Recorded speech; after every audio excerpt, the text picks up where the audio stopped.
Telangana chief సెక్రటరీకి high court కీలక ఆదేశాలు జారీ చేసింది. హైడ్రా కమిషనర్ పదవి నుంచి రంగనాథ్ను తొలగించాలని ఆదేశించింది. సెక్రటరీ ర్యాంకు స్థానంలో ఉన్న ఉన్నతాధికారులు కోర్టు ఉత్తర్వులను ధిక్కరించడం సరైంది కాదని, అర్హత కలిగిన అధికారిని హైడ్రా కమిషనర్గా నియమించాలని హైకోర్టు సూచించింది. లోతుకుంట ప్రైవేటు భూముల్లో హైడ్రా జోక్యాన్ని న్యాయస్థానం తప్పుపట్టింది.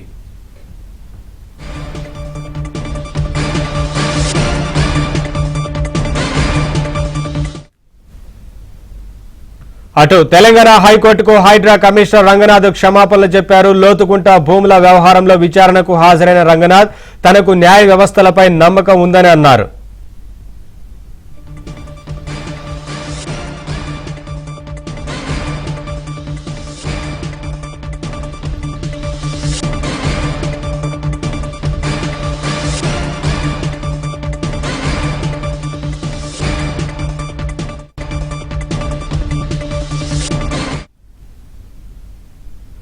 తెలంగాణ చీఫ్ సెక్రటరీకి హైకోర్టు కీలక ఆదేశాలు జారీ చేసింది. హైడ్రా కమిషనర్ పదవి నుంచి రంగనాథ్ను తొలగించాలని ఆదేశించింది.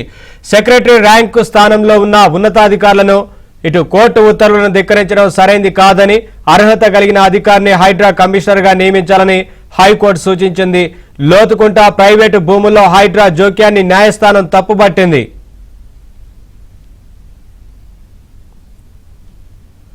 అటు తెలంగాణ హైకోర్టుకు హైడ్రా కమిషనర్ రంగనాథ్ క్షమాపణలు చెప్పారు. లోతుకుంట భూముల వ్యవహారంలో విచారణకు హాజరైన రంగనాథ్ తనకు న్యాయ వ్యవస్థలపై నమ్మకం ఉందని అన్నారు.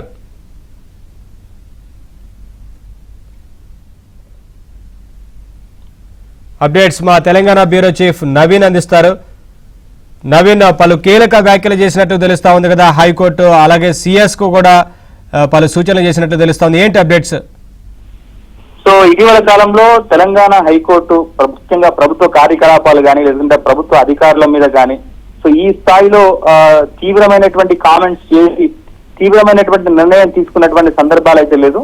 సో తెలంగాణ ముఖ్యమంత్రి కాంగ్రెస్ పార్టీ అధికారంలోకి వచ్చిన తర్వాత తెలంగాణలో ప్రభుత్వ భూములను అలానే చెరువులను కుంటలను కాపాడాలనేటువంటి ఉద్దేశంతో హైడ్రాను తీసుకొచ్చారు ముఖ్యమంత్రి రేవంత్ రెడ్డి. హైడ్రాకు సీనియర్ ఐఏఎస్ అధికారి, ఐపీఎస్ అధికారి, ఐజీ స్థాయి అధికారి ఏవి రంగనాథ్ ను దానికి చీఫ్ గా నియమించారు. అయితే హైడ్రా పుట్టుక నుంచి ఈ రోజు వరకు అనేకమైనటువంటి వివాదాలు కావచ్చు లేదా చర్చలు కావచ్చు, దీని మీద తీవ్రమైనటువంటి విమర్శలే కావచ్చు, అన్ని కూడా కొనసాగుతూ వస్తున్నాయి. అనేక రకమైనటువంటి వివాదాలు హైడ్రా మీద కొనసాగుతూ వస్తున్నాయి. సో ప్రధానంగా ఇప్పటి వరకు ఈ రంగనాథ్ మీద దాదాపుగా 65 కోర్టు ధిక్కరణ కేసులు ఉన్నట్టుగా కూడా హైకోర్టు చెప్తోంది. సో ముఖ్యంగా మనం కనుక చూస్తే ఇటీవల గడిచిన ఒక 2-3 రోజులుగా లోతుకుంటలో 40 ఎకరాల భూమికి సంబంధించినటువంటి అంశం మీద హైకోర్టులో సీరియస్ గా విచారణ జరుగుతుంది. ఇక్కడ పిటిషనర్ దాఖలు చేసినట్టు అంటే పిటిషనర్ హైకోర్టును ఆశ్రయించారు. సో ఇక్కడ తమ హక్కులను కూడా కాపాడాలని చెప్పారు. సో ఇక్కడ ఆర్మీ భూమి కూడా ఉంది. సో ఆర్మీ భూమిలోకి వెళ్లి కూడా హైడ్రా అక్కడ కంచెలు వేయడం కావచ్చు, ఇవన్నీ ఈ కార్యక్రమాలన్నీ కూడా చేసింది. సో దీనిపైన పిటిషనర్ హైకోర్టుకు వెళ్లారు.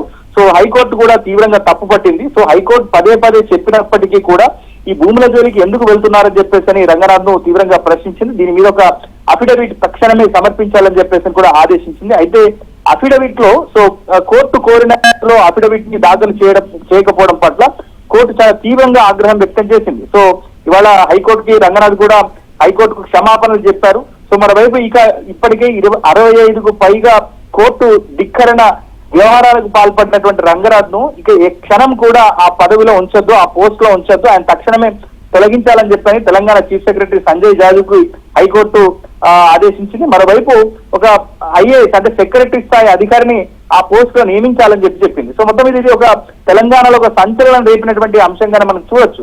సో హైడ్రా కమిషనర్ ఏవి రంగనాథ్ మీద తెలంగాణ హైకోర్టు వరుసగా చేస్తున్నటువంటి తీవ్రమైనటువంటి వ్యాఖ్యలు ఇప్పుడు రాష్ట్ర వ్యాప్తంగా దుమారాన్ని రేపుతున్నాయి. సో ఇక్కడ ప్రభుత్వ కార్యకలాపాల్లోకి అంటే ప్రభుత్వ అధికారుల విధుల్లోకి హైకోర్టు ఈ రకమైనటువంటి వ్యాఖ్యలు చేయొచ్చా లేదా ఏదైతే విధులకు అంటే ముఖ్యంగా ప్రభుత్వ అధికారులకు ఒక రకంగా మానసికంగా ఇబ్బందికరంగా మారుతుందా, లేదా ప్రభుత్వ అధికారులు తప్పు చేస్తే హైకోర్టు ఖచ్చితంగా ఇట్లాంటి నిర్ణయం తీసుకోవచ్చు, వాళ్ళని కంట్రోల్ చేయొచ్చు అనేటువంటి చర్చ.